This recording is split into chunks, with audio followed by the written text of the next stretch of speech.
সবকিছু মুছে ফেলা যায় বৌমা?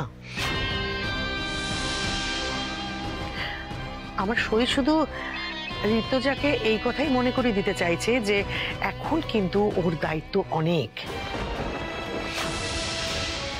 একটা পরিবারের যোগ্য বউ হতে গেলে শুধু স্বামী না, পরিবারের প্রত্যেকটা মানুষকে সামলাতে হয়, প্রত্যেকটা মানুষকে ভালো মন্দের সবকিছু খেয়াল রাখতে হয়। তাই ঋতুজাকে এটাই আমার সই বলছে যে এই সব কিছু দায়িত্ব কিন্তু এখন থেকে তোমাকে সামলাতে হবে। পারবে তো? নিশ্চয়ই নিশ্চয়ই পারবো।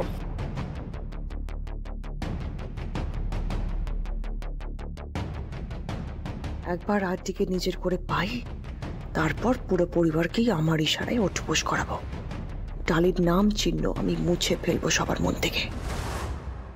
আমাকে একটু থাকতে দিলে কিন্তু আমি চকলেট দেব। টান টান, কে নেবে চকলেট? কে নেবে?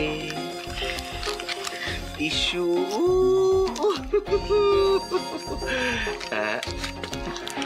অদিতি, এবারে যেতে থাম। কি হলো? ওইদিকে কোথায় যাচ্ছ? এই যে শোনা, যাওয়ার জন্য তো তোমাদের যে ঘুষ দিলাম, চকলেট দিলাম, সেটা কি? কই কিছু দাওনি তো। হ্যাঁ ভগবান, এই ঘেরে বাচ্চাগুলো আমাকে ধোকা দিচ্ছে। তুই তো আমার বোন, হ্যাঁ, তুই বোঝার চেষ্টা কর, আমার দিকটা একটু ভাবার চেষ্টা কর। দেখ, আমার তো প্ল্যান গুলো জানতে হবে, তাই না? প্ল্যান অফ অ্যাকশন কি হচ্ছে এটা তো জানতে হবে, কি ঠিক না? এবার যেতে দে, যেতে দে। এদিকে সব ঠিক আছে, আপনি যান। এখন প্ল্যান কিভাবে এগোচ্ছে পরে সব জানতে পারবেন। শুনে নিয়েছো এবার?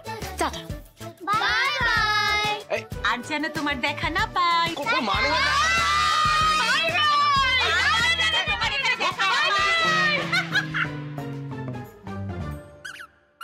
দিদি, দিদি একবার চট করে গিয়ে দেখে আসো তো, ডালি কোথায় আছে একবার দেখে আসো। চোখে চোখে রাখতে হবে তো, বিয়েতে ব্যাগরা দেওয়ার কোনো চান্স কিন্তু ওকে দেওয়া যাবে না। আরে চান্স দেওয়ার আর কোনো প্রশ্নই উঠছে না। ডালির মন ভেঙে গেছে ঋতুজা, মনের দুঃখে এতক্ষণে বেচারি হয়তো শহর ছেড়েই চলে গেছে। সত্যি বলছো? আরে কই গো, তোমাদের হলো? তোমরা এখনো রেডি হওনি, নিচে যাবে না? আরে সাজতে এত সময় লাগলে বিয়ের লগ্ন তো পেরিয়ে যাবে কোনে। হ্যাঁ, এরপর গেলে কিন্তু মণ্ডপে যাবার সময়টা পেরিয়ে যাবে, ঋতুজা মুশকিল হয়ে যাবে। না না, দেরি হবে না, যাবে তো। এই তো রেডি হয়ে গেছে, ওকে নিয়ে তোমরা সবাই নিচে যাও, আমি আছি।